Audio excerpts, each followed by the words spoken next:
Hi YouTube, it's ACDodd here again, and join me for another episode of On The Road Tuning with me, ACDodd. And this time we're down at RJM Minis and we've got 5 cars to tune. So here we are for a tuning day, and we're down at RJM Minis. And for people who don't know, Richard owns this workshop, and Barry Tilbury has set up this tuning day. And the first car today we have is an SPI that's been converted to HIF carburation. So a later car, let's have a look. Under the bonnet we have all the SPI bits and pieces. So it's still got the ECU, it's still got the SPI ignition, everything's as SPI except it's got a carburetor on the back. So first job here really is just to make sure that the ignition timing is working properly, which I've already done. So just take a strobe light and make sure we've got both part throttle and full power timing via the vacuum, which Richard's done to make sure that that's actually working properly, and it's giving us the full timing curve, which it is. So let's move on and carry on with the tuning and see what else needs to be done and get this dialed in. All right, so first things first, let's get the spark plugs out and see what we got. So one sugar, yeah, 1 sugar, cheers. Yeah, so if we can see that's already running, Rich. So let's see what the rest of them are like. Yeah, Rich.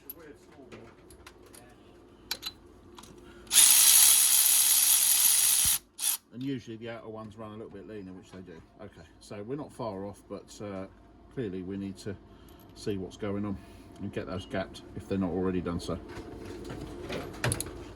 Okay, so we just checked HT lead resistance. We've got 3.8 on those, so I'm not going to check the rest of those. They're all going to be around the same. Just go around, check the coil. You can see we've got 0.9 on that one and 0.2, so that's a 0.7 ohm coil, so that's absolutely fine for the SPI ignition system, and that's nice high power output, which is what we want. So let's go and get the plugs. Okay, so we've gone through and we're now looking at the fueling. Now this has been on a rolling road, and someone has filed this needle all the way round. So they haven't filed a flat on it per se, they've filed a series of flats all the way down. So it looks rough, but what I'm going to do, because the fueling is actually not too bad, it's a little bit lean at 3000, so I'm going to attempt to polish it.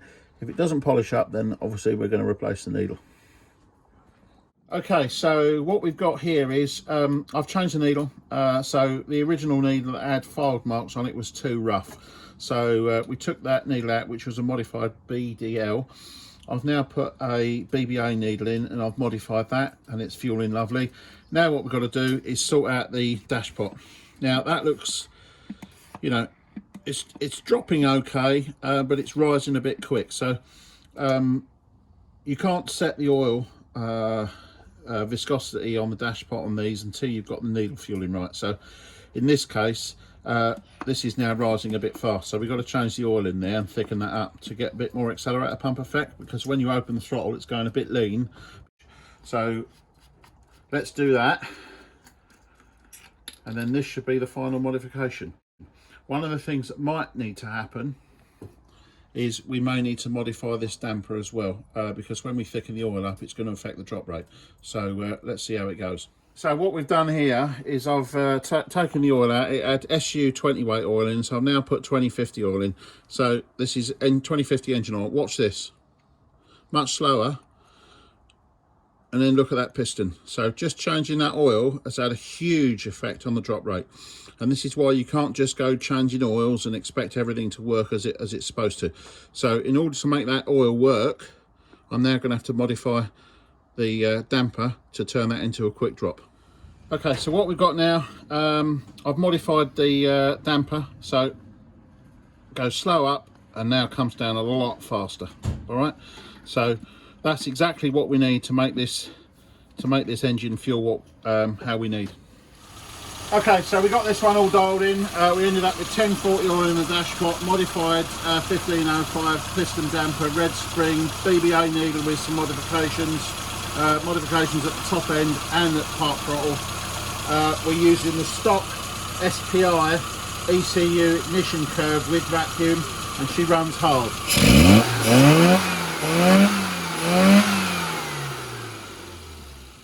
This one's ready for a test drive. Okay, so next car we've got a later 998. This is a K-plate 998. Lovely little standard car. And this is the one with the 3 clocks and a rev counter. So I do believe what we're doing today is it's had a stage 1 kit fitted, and we're going to dial the stage 1 kit in so it runs properly. Right, this is Mick, and this is Mick's red Mini. So his little 998 with a stage 1 kit. So why have you brought it in for a tune-up today?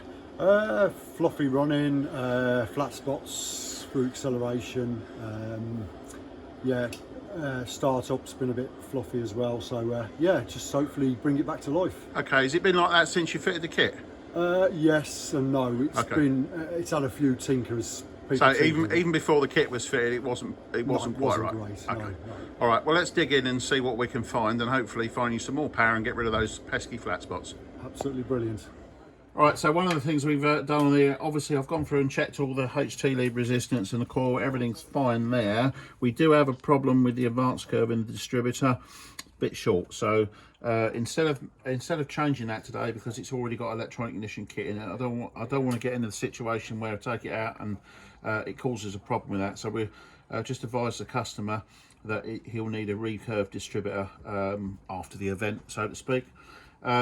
What we're going to do now is go through, just check the spark plug gaps, which I have done, and all the gaps are wide. So these plugs have been taken out of a packet and put in and not gapped. So I've taken them out, gapped them to 25, and we're now ready to start the engine and move on to the needle tune. Okay, so we've got this one dialed in. So ignition system's good. Obviously we need to change the advance curve, but we'll have to do that later. But the needle, it had an AAV needle in it, which was very lean. We also had a piston damper that was very, very stiff. So changed the piston damper to an AUC 8103 because it had I think it was an AUD 4103, so that was the wrong damper. Anyway, we've got it dialed in now. I've had to modify the needle quite extensively all the way down, but we've got an engine now that picks up.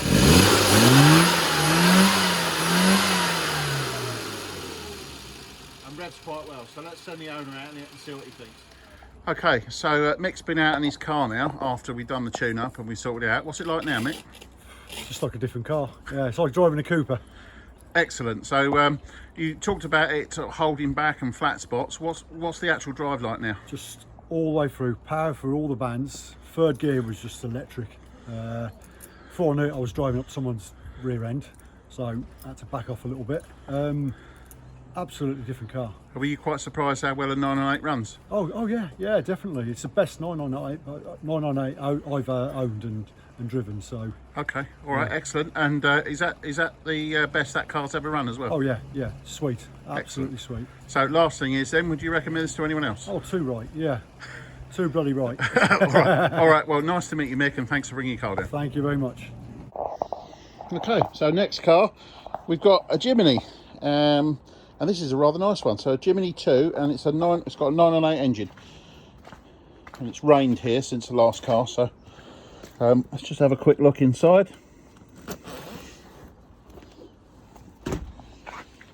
There we go. These are very basic and a bit moke-like, but very fun. So let's have a look under the bonnet and see what we got. So here we have what basically looks like to be a A+ 998 and with points ignition, HS4 carburation, and it won't rev cleanly, so it's quite lean. So let's go through it and we'll talk to the owner and see what problems he's got. Okay, so this is Barry. All right, Barry.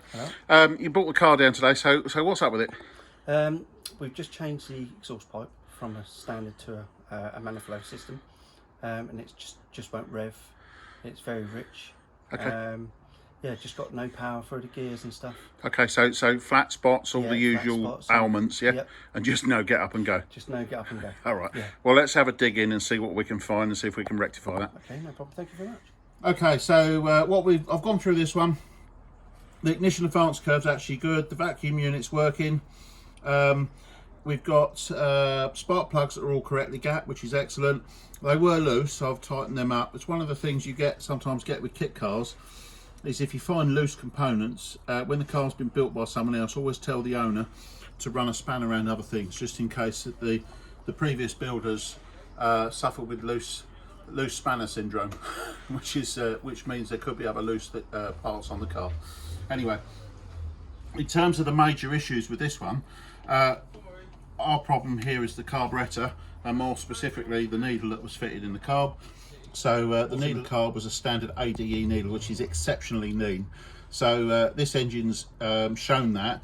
So I've changed it to an AAE needle. It's still very, very lean. So I've got to make some quite hefty modifications to the needle to get this one to fuel properly. So that's what I'm going to do now.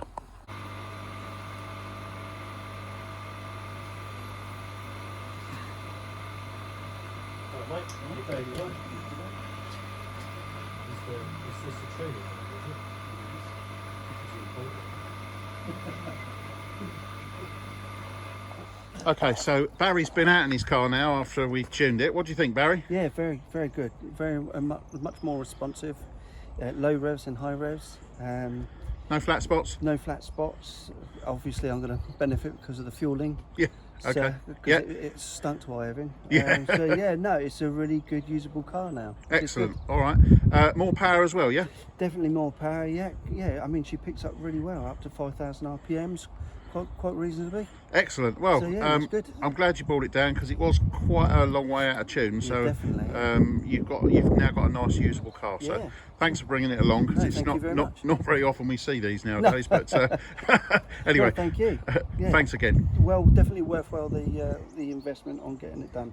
Okay. Thank you Cheers. very much. Thank you. Okay, so this one's got a bit of a misfire. So the first thing we're going to do is what is called power balance test.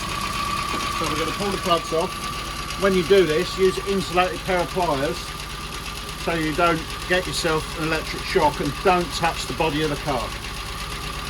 And listen when you take it off. Right, that's slowed down. So that means that one's working. Let's pull number 2 off.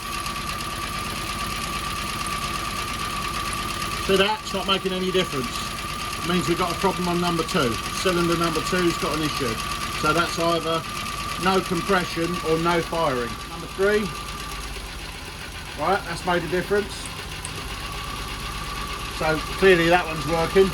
Number 4. Okay, that one's working. So, in terms of where we are, number 1 and number 4 are making the biggest difference. Number 3 is making a difference, but number 2 is the worst, it's making no difference. So we've got a problem with cylinder number 2, which we now need to diagnose. Right, so what we're going to do, we'll set the engine up, we're going to do a quick compression test and just see what we've got on all cylinders.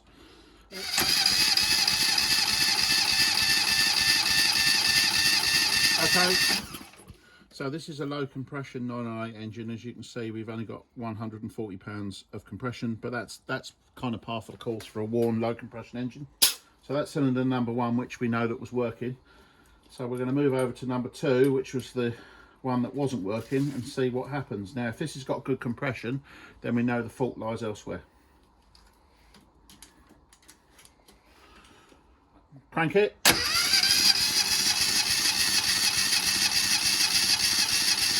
Alright, so we have sufficient compression there. There's 129 pounds of compression. So we know that the fault is not here, it's somewhere else. So what we're going to do now is we're going to change the spark plugs. Obviously we just did a compression test, so we know it's the engine that's not causing the misfire. But what we have got is, you know, quite badly fouled plugs.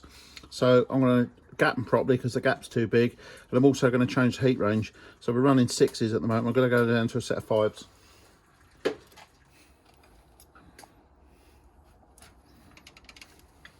So one of the things we're doing now, we're still trying to chase down this Misfire. So although that we got a good compression reading on all cylinders, it was quite low on number 2. So I'm still suspicious that we might have a tight valve. So I'm just going to go through and check these. Okay, so what we've got here is I've gone through this one and checked the valve clearances, and I've found, funnily enough, a tight valve clearance on the exhaust of number 2 cylinder. Now, although it wasn't 0 reading, it was definitely a lower reading than the others. So I'm hopeful that just by resetting the valve clearances now, we will restore at least full firing on that cylinder. So let's put it back together and see what we got. So after we've set the ignition timing and done the valve clearances, we got a much cleaner burn. So at least we got to the point now where we can tune it. So let's crack on. So this one's got the standard airbox on. So what we're going to do is we're going to drill the airbox to get a little bit more airflow, just to give this one as much power as we can. Okay, so we got there in the end on this one. So we had a Misfire in number 2. So there's a lot of chasing about. Did a compression test, changed the plugs, put new leads on it, adjusted the points, all to no avail. And then in the end, what it was, even though we had compression on all cylinders, we had ever so slight valve clearance tightness on number 2 exhaust valve. So we regapped those, put it all back together, reset the timing because we had 34 degrees of ignition advance. We're back down to 12 degrees now. The needle was extremely lean, so we changed the needle from an ABP needle to AAF, and then modified that at part throttle, and now this one is much better.